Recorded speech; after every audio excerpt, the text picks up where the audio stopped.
आज देश के हालात सबको पता है कि देश में क्या हो रहा है। चारों तरफ स्टूडेंट प्रोटेस्ट कर रहे हैं। देश की हालात गंभीर हैं और ये निकम्मी सरकार अपनी खामियां छुपाने में लगी हुई है। स्टूडेंट पर लाठी चार्ज करा रही है। ये कोई आतंकवादी नहीं है, ना ही देशद्रोही है।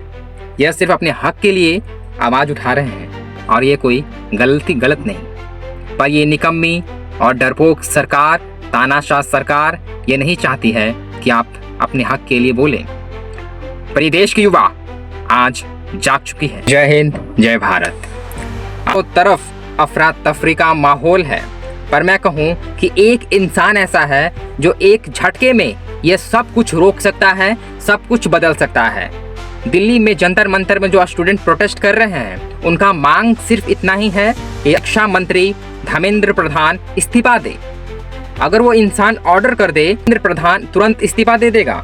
इसको तुरंत पद से हटाया जा सकता है। और वो इंसान कौन है, हम सब जानते हैं। वो इंसान कोई और नहीं, हमारे भारत की राष्ट्रपति श्रीमती द्रौपदी मुर्मू जी हैं। और हमारे देश में ये संविधान में ये अधिकार दिया गया है राष्ट्रपति को कि आपको ये अधिकार है कि आप प्रधानमंत्री से लेकर देश में किसी भी अधिकारी को सस्पेंड कर सकते हैं, उसके आदेश को खारिज कर सकते हैं। आप में तो इतनी शक्ति है कि आप प्रधानमंत्री के आदेश को भी खारिज कर सकते हैं। आपको ये ताकत संविधान देता है, हमारे राष्ट्रपति को ये ताकत हमारा संविधान देता है। पर आज हमारे राष्ट्रपति चुप हैं। ठीक है, अब आप कहोगे कि राष्ट्रपति हैं तो हर मामले पर थोड़ी बोलेंगे, तो ठीक बात है। पर आज कल की लाठी चार्ज में एक बेटी नहीं रही।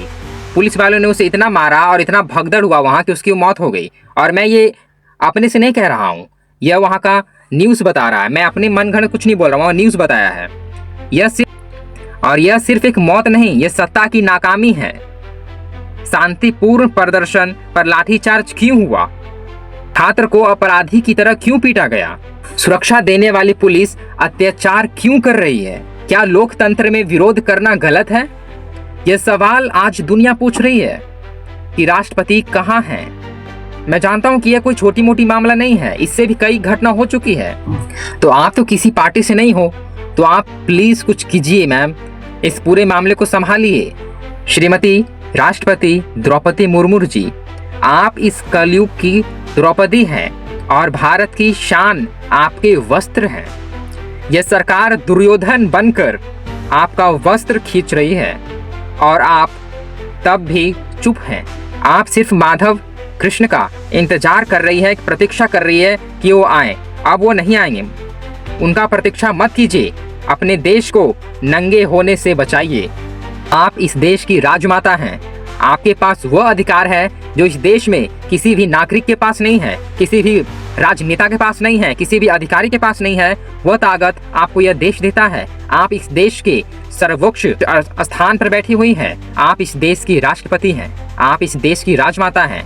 जैसे हनुमान जी अपनी ताकत भूल गए थे, उसी जामवंत जी ने उन्हें याद दिलाया था। लगता है आप भी अपनी ताकत भूल गई हैं। कोई आपको भी याद दिलाए कि आपके पास ये ताकत है कि आप प्रधानमंत्री के आदेश को खारिज कर सकती हैं।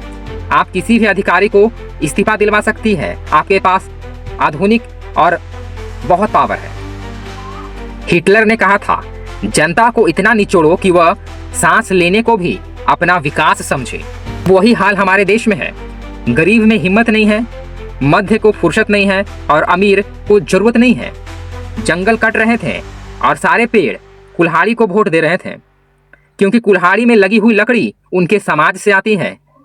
इस बात को जरा ध्यान से समझिए कि मैं कहना क्या चाहता हूँ। ना मोदी मेरा घर चला रहा है, ना राहुल गांधी मेरा घर चला रहा है, ना कोई पार्टी। जो कोई इस सत्ता में आएगी उससे मैं सवाल करूंगा, शिक्षा पर, स्वास्थ्य पर, बेरोजगारी पर, और उसे जवाब देना होगा। और आज की ये पार्टी यही जवाब नहीं दे रही है। यही कारण है आज का प्रोटेस्ट का सबसे बड़ा कारण यही है। अंत में सिर्फ इतना ही आग्रह करना चाहूंगा श्रीमती हमारी राष्ट्रपति श्रीमती द्रौपदी मुर्मू जी से कि कृपया आप इस मामले को संभालिए। कृपया आप अपने पावर अपने इस्तेमाल कीजिए और इस देश को बर्बाद होने से बचाइए ma'am. Do something ma'am please. जय हिंद, जय भारत।